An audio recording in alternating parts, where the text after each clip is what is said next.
Welcome to True Crime Unleashed. Now, I've been sitting back and thinking and pondering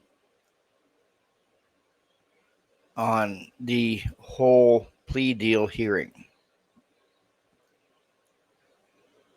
There is a lot of unanswered questions in this case. There is. From the sloppy investigation to. Now, I'm not going to blame Dylan and Bethany, but just their demeanor and their actions in that first 8 hours makes me scratch my head.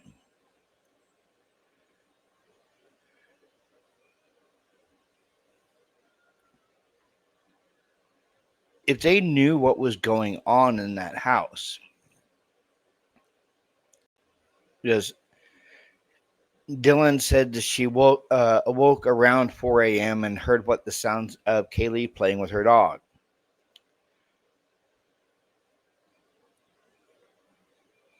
Which more than likely was Kaylee and Maddie being killed upstairs. But it's just their actions after the murders.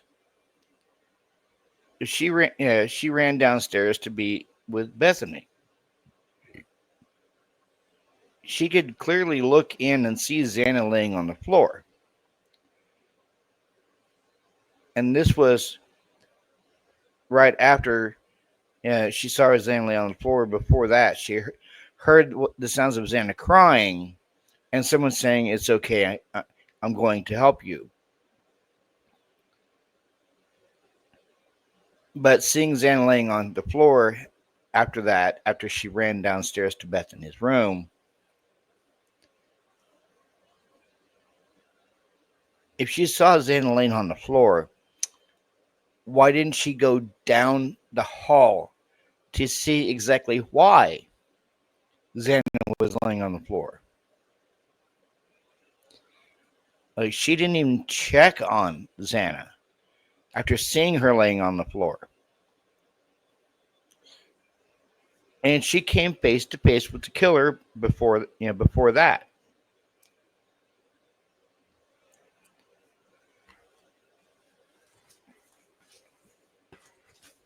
Like some of these text messages,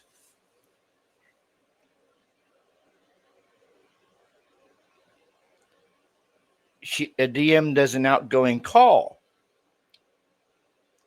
and then she does an outgoing message on Snapchat, and she does another outgoing message on Snapchat, and then she calls Kaylee, and then she calls Xana, and then she calls Maddie, and then BF calls Maddie twice, and Bethany calls Kaylee twice, and then and then DM texts Kaylee, and then Bethany accessed Snapchat right after that. Mind you, the times here: 4:27, DM makes an outgoing call. It doesn't say to who.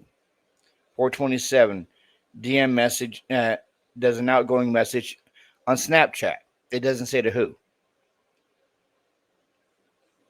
And then about 10 seconds after that, DM does another outgoing message on Snapchat. Doesn't say to who.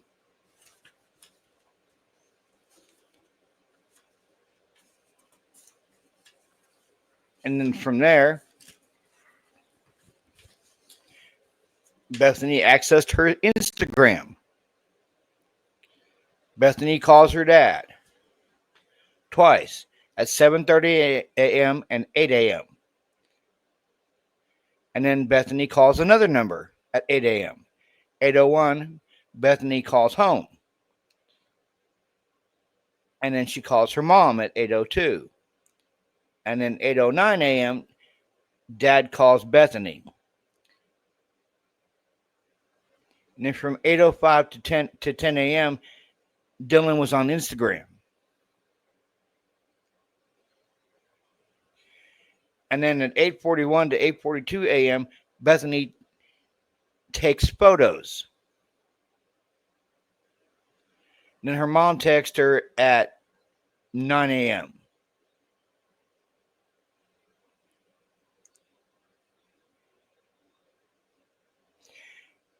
"10 a.m. to 10:01 a.m., a DM messages incoming and outgoing Snapchat.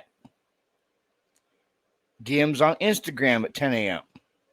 10:03, Dylan's on Indeed, which everyone knows what Indeed is. It's a job website. 10:04 to 10:23, DMs messages incoming and outgoing on Snapchat.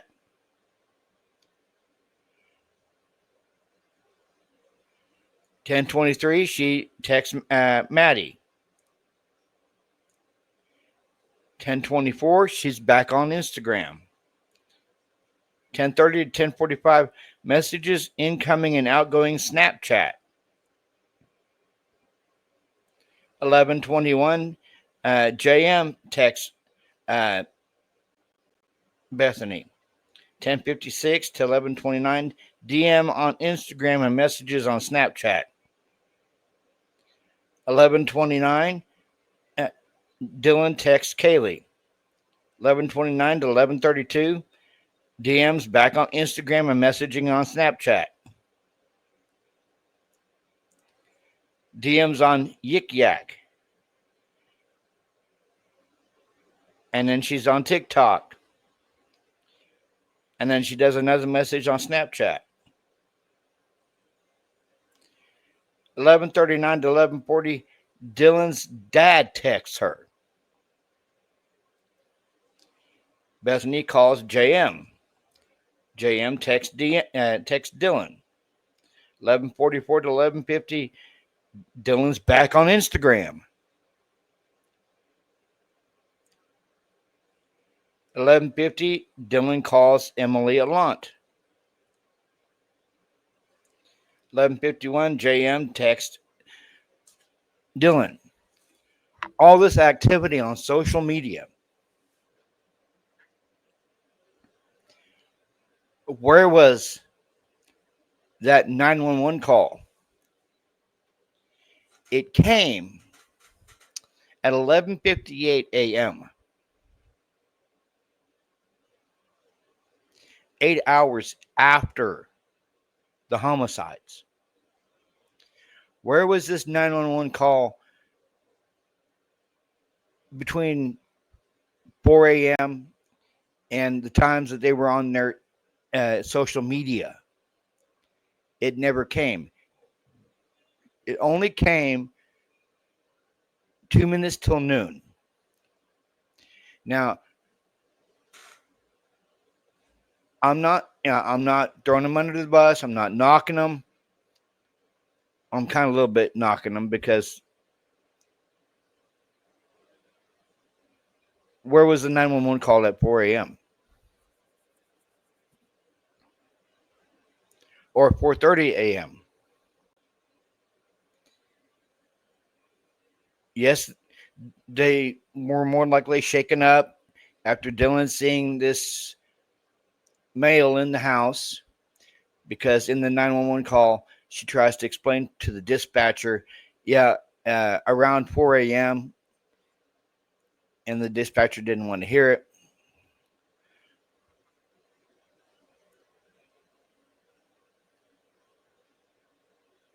Dylan lied to Kaylee's dad. She told Steve Gonzalez that she didn't see nothing. She didn't know nothing. She was asleep.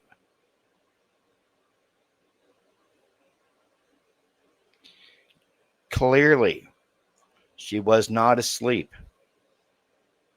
Yes, Steve has come out and defended Dylan.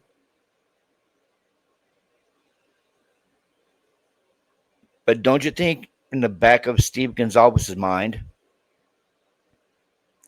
he is wondering why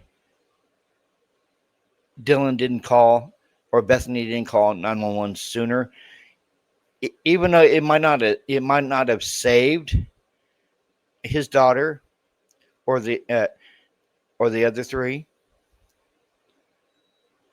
but maybe, just maybe, the person that did it would have had already been in jail. We wouldn't have had this 2.5 year wait.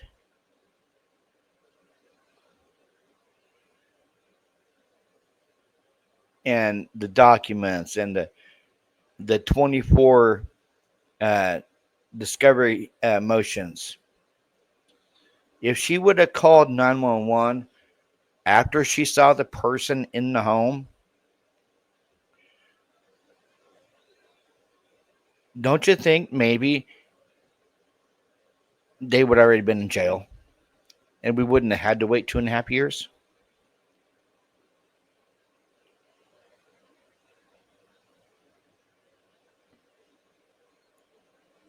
And think about it.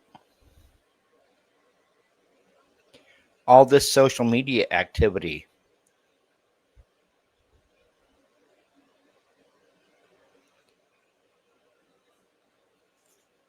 just doesn't add up to me. It doesn't. It does not add up to me. If you're really scared or terrified or in quote unquote frozen shock phase, uh, like everyone wanted us to believe that Dylan was in frozen shock phase, would you seriously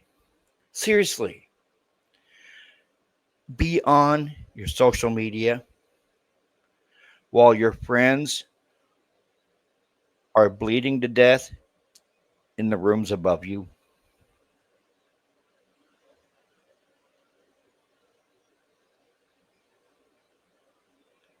Like Steve Gonzalez stated, the wounds that was inflicted on, especially on his daughter, which were more brutal than the wounds to Maddie. Even if they had to call 911 at 4 in the morning, it wouldn't have saved his daughter's life.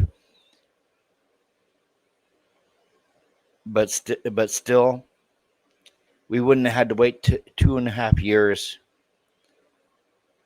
on this up and down roller coaster called the Idaho 4 just for a plea deal.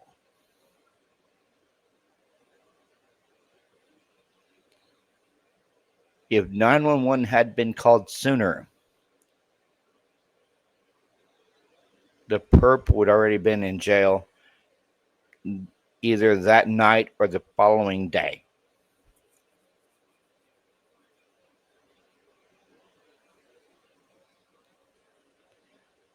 It just boggles my mind. You have all these instances that I read out to you, I read the times out to you.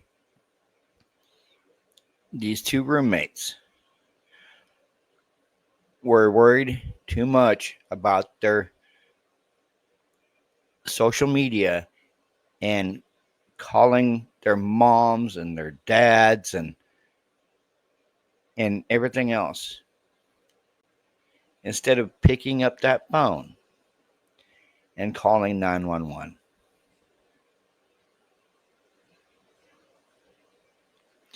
Maybe that's why for the first year or two they had, you know, Dylan had survivor's guilt, like her dad had stated. She had tremendous survivor's guilt, and she was a recluse. Which we've seen pictures of her now, how she's out partying. Apparently, she was pregnant. But here's the ironic thing: why would you? Why would you, as Bethany, pack up and leave the state right after the homicides. She legit packed up and fled back to her home state of Nevada, back to Reno.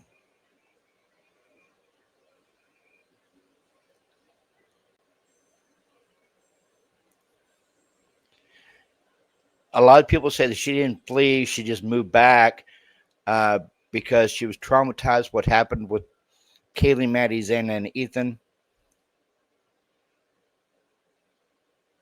She lawyered up and moved straight back to Reno, Nevada.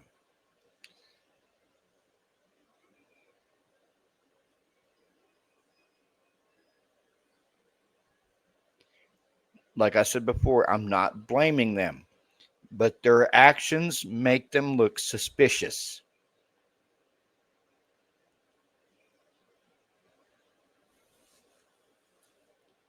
especially if they were so terrified with credible fear. Would a person with credible fear be on their social medias and calling this person and that person and this person and that person? I don't think a person that has credible fear would be getting on their social medias, getting on TikTok, getting on Instagram, sending messages through Snapchat. And I'd like to know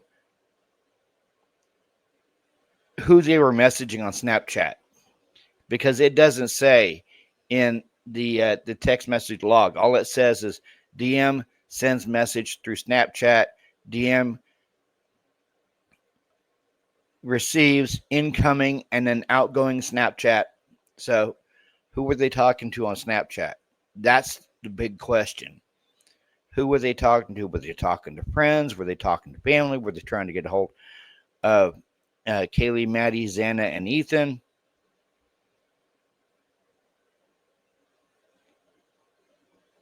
And the big question, who is JM?